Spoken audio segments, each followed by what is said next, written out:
This wide receiver class is super stacked. It's led by Ohio State's Marvin Harrison Jr., but LSU's Malik Nabers and Washington's Rome Odunze aren't too far behind. I've already discussed Odunze in a separate scouting report, so it's time to talk about Nabers. Nabers made a significant impact as a freshman, and with a Biletnikoff Award-worthy season in 2023, he's absolutely ready for the NFL. I'm Chase Keller, and welcome to Malik Nabers, a detailed scouting report. Enjoy.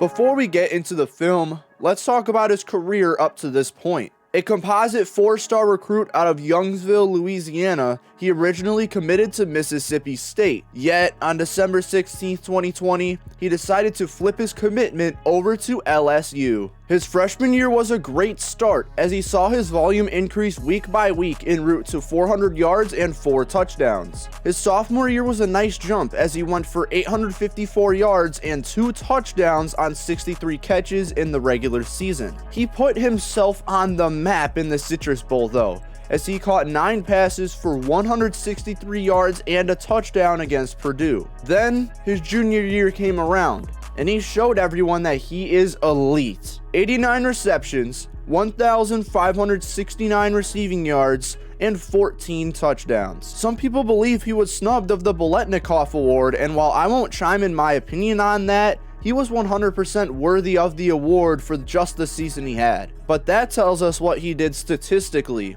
What do we see when we look at the film?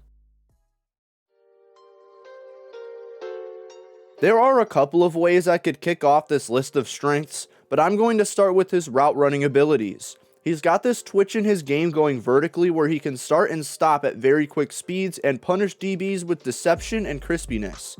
We see this on comeback routes, go routes, vertical routes, hitch routes, almost anything that involves Nabers going north to south. But he's capable of doing it laterally as well. We see this both physically and athletically. Starting with this clip, he gets open on a comeback route after separating with physicality, then he proceeds to get a few yards of yak after absorbing the contact well. The physicality creates enough separation where the DB covering him couldn't even make the tackle. Then there's his ability to do it athletically, where he keeps his speed through his drag route enough to ensure the DB can't close on his routes. He then finds enough space to get some yak and an eventual gain of 26 yards. The combination of shiftiness and physicality in Nabers' game allows for him to be a very efficient route runner. But when we single out vertical routes, we can determine that he's a top-notch deep threat in this class. He's got the speed, the elusiveness, and the awareness going deep to separate and get the ball. Statistically, he averaged 17.6 yards per catch and 3.64 yards per route run, both 10th and 2nd respectively of all receivers with 50-plus receptions. It's obvious on film too. Against Bama here, he gets the vertical speed out of his cut and just burns the DB. This could have been blown coverage, but there was no recovering from Nabers absolutely manipulating the gap in the secondary. Great athletic play here. There's more to him being a fantastic deep threat, and there's more to him being an athlete. He's just got the pure athleticism in general that puts him over the next competitor.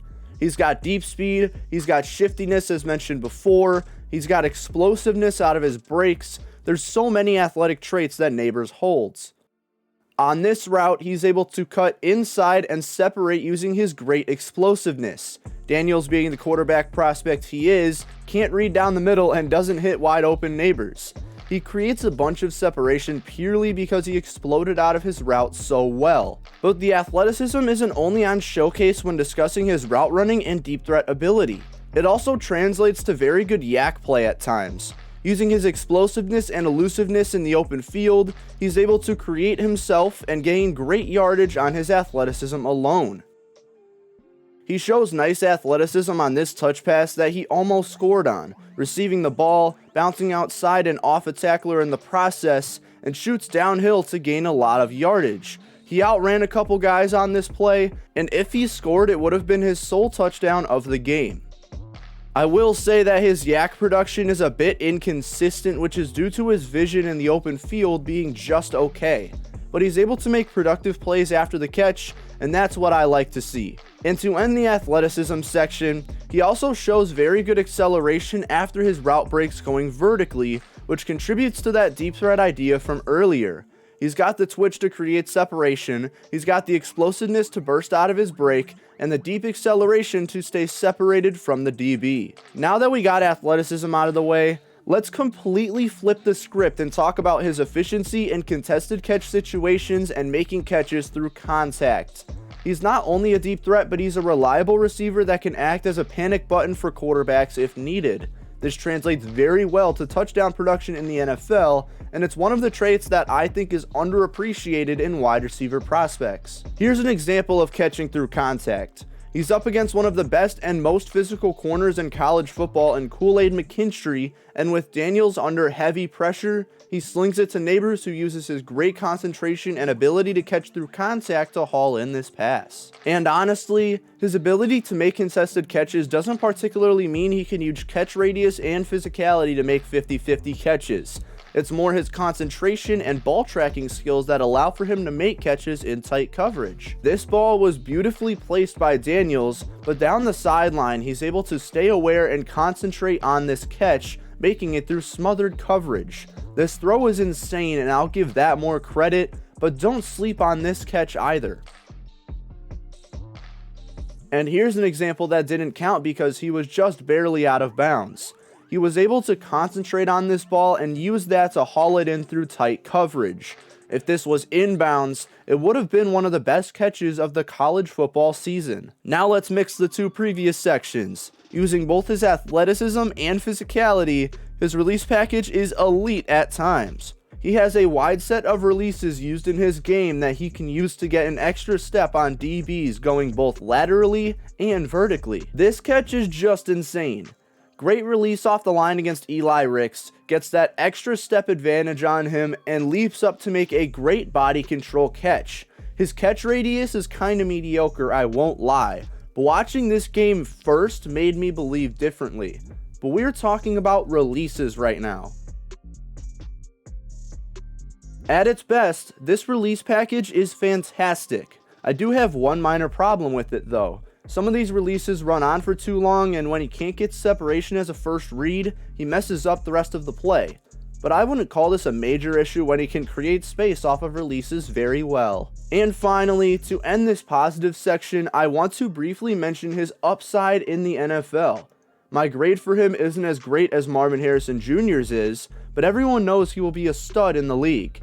When it comes to Nabers, he has the potential to be better than MHJ. His combination of athleticism, physicality, route running, awareness, and ball skills, and even more, he's going to be special in the league and could be even more special than most of us are expecting. Well, that wraps up the positive section. Let's talk about his weaknesses now. This concern is one that might be tacky to some, but it's very concerning for me. I'm questioning how wide Nabers' route tree actually is. There are two reasons for this concern. Number one, he was obviously utilized as a vertical threat with LSU, and a lot of his routes involved him running vertically or coming back to the ball on a curl or a hitch. Number two, and the more concerning of the two, his quarterback in Jayden Daniels struggles to read down the middle or even look down the middle for that matter. So even when Nabers got his reps on the inside, he didn't get the ball often, and I wanted to see him get those reps. So because of the play of Jayden Daniels and LSU working around him, his route tree was limited to the outside. Even then, a lot of his inside routes were drag routes. I would have loved to see more 90-degree in routes, slant routes, even shallow routes weren't shown a lot. So just through my observations, I have questions on how wide his route tree actually is. I also noted a lack of effort on some contested catch opportunities. I understand that Nabers' catch radius is not great, but on some of these reps he just tries to draw PI instead of actually jumping for the ball. Here's what I mean. I understand this ball was thrown a bit high, but he literally just crumpled up into a ball hoping that someone would draw an unnecessary roughness. He's good at drawing PI, but I also think he does it too much. And finally, to end this negative section, here is a compilation of Nabers falling on his routes.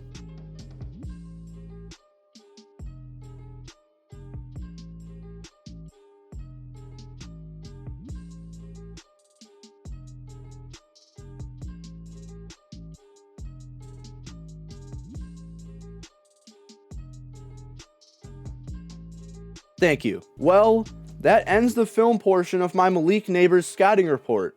It's time to give Nabers an official grade. But before I do that, here's my final scouting report on him. The positives are a true deep threat for the NFL. Route running is very crisp, especially on comeback routes. Has the deep speed to break away from DBs on verticals. Very explosive out of route breaks. Great contested catch receiver. Great alignment versatility. Deceptive release package at times will work in the red zone. Yak upside given his athleticism and elusiveness. Good ball concentration, and draws a lot of PI calls.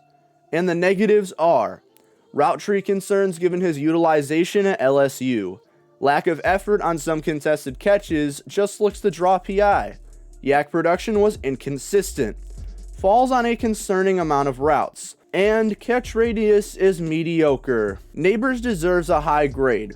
He's one of the best wide receivers to come out of college football in the last few years, and his draft position is going to confirm that. My grade on Nabers is a first round grade with a 77 overall, which currently lands him as the 5th best prospect in the class. Where does he land on the top wide receivers list? Subscribe to my channel as I come out with draft rankings starting soon. What do you think of Nabers? Is he a top 5 pick? Let me know in the comment section below. Wait, are you not subscribed yet? Well, do it now. I release content like this all the time and would really appreciate your support. I'm Chase Keller from Chase Keller Journalism, and I will see you all next time.